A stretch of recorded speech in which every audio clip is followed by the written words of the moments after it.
When Abraham and Sarah left Egypt, they didn't leave alone. Among the servants who became part of their household was a young Egyptian woman named Hagar. At first, she was simply another servant.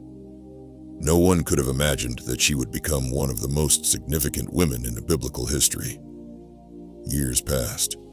God had promised Abraham that he would become the father of a great nation. But there was one problem. Sarah still had no children. As the years turned into decades, Sarah and Abraham took matters into their own hands.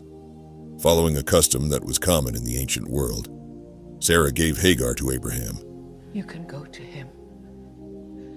Abraham agreed.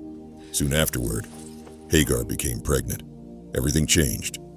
The moment Hagar realized she was carrying Abraham's child, tension filled the household.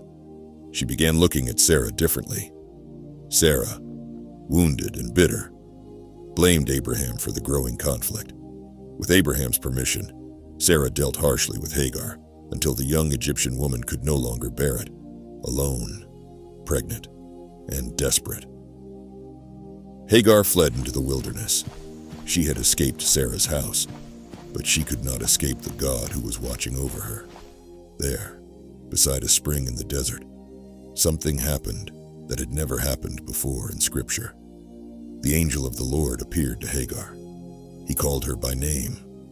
He asked where she had come from and where she was going.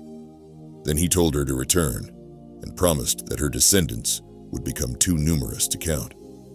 Her son would be named Ishmael because the Lord had heard her suffering. Overwhelmed by what she had experienced, Hagar gave God a name found nowhere else in the Bible. She called him El Ro, the God who sees me, an Egyptian servant, a forgotten woman.